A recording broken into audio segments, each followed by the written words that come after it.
Donc aujourd'hui, vous avez présenté le bilan de la sécurité dans les Hautes-Pyrénées pour cette année 2010. Alors globalement, on a tous en tête des grands faits divers, mais est-ce que la délinquance a évolué dans le département?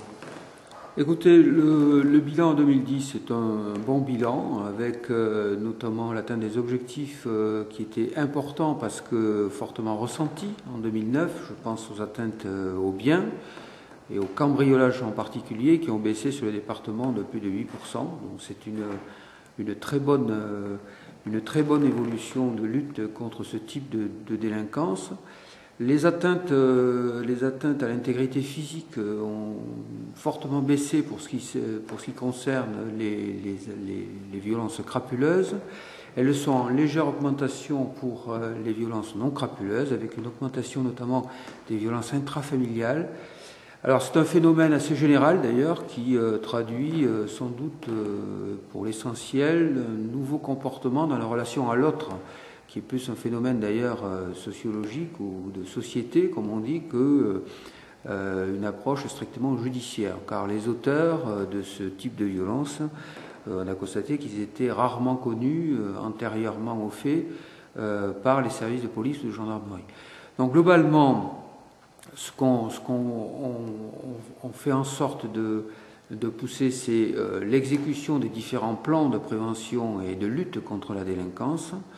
S'agissant du département des Hautes-Pyrénées, on voit d'ailleurs que pour les cambriolages qui ont fortement baissé également, ces plans ont une réelle efficacité.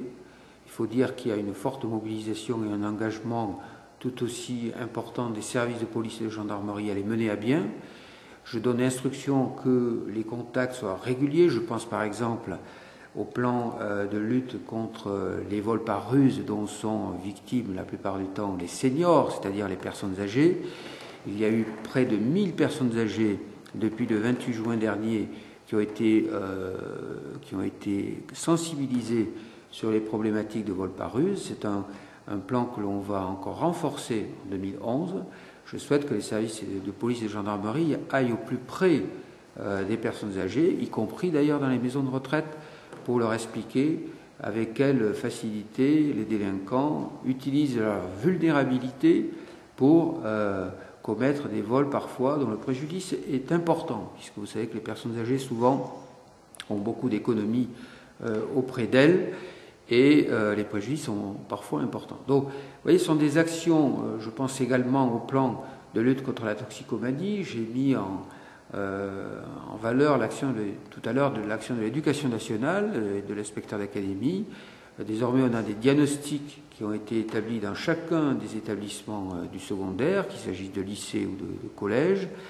Et il est très important que les signalements, qu'il s'agisse du racket, de l'usage ou du trafic de toxicomanie à l'intérieur ou aux abords de l'établissement, fassent l'objet d'un signalement le plus tôt possible, de façon à ce que l'enquête judiciaire permettre, si vous voulez, de mettre un terme à ce type de délinquance qui est, à l'évidence, au plan national comme au plan départemental, un type de délinquance que l'on rencontre aux abords des établissements. Donc il y a un travail, si vous voulez, en amont, un peu préventif par rapport à ce que l'on sait des typologies, des types de délinquance que l'on rencontre en fonction des endroits, mais une forte mobilisation des services qui d'ailleurs se traduit pour 2010 par une augmentation des infractions révélées par les services, ce qui veut dire que l'activité des services de police et de gendarmerie a été relativement importante cette année. Voilà, même s'il faut encore l'améliorer de mon point de vue pour 2011.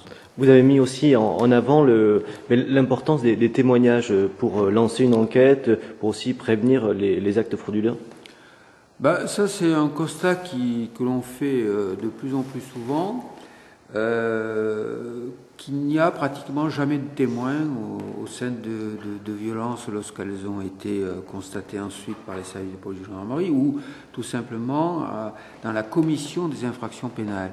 Il est excessivement important, j'appelais ça devoir citoyen tout à l'heure, il est très important que nos concitoyens comprennent qu'une enquête s'établit avec des éléments matériels. Ce n'est pas la rumeur, ce n'est pas ce n'est pas l'intuition qui conduit l'enquête judiciaire sous la direction du procureur de la République, c'est la réelle capacité à amener des éléments matériels à l'enquête. Ces éléments matériels à l'enquête, ils sont amenés par le travail de police technique et scientifique, qui a été d'ailleurs dans le département très important cette année.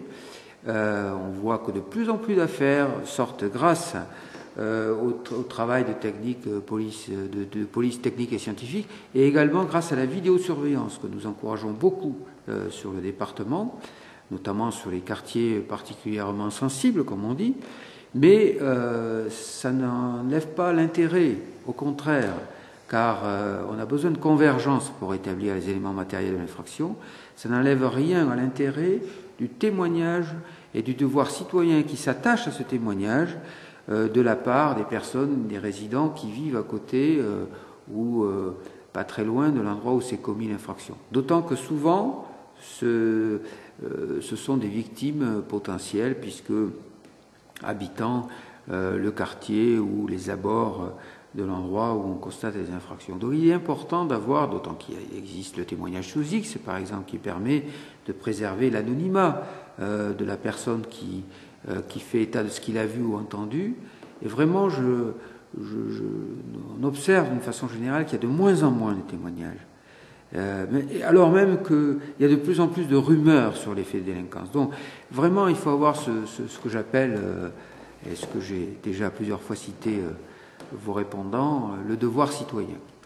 C'est-à-dire cette capacité à dire tout simplement ce que l'on a constaté, si on l'a constaté, bien entendu.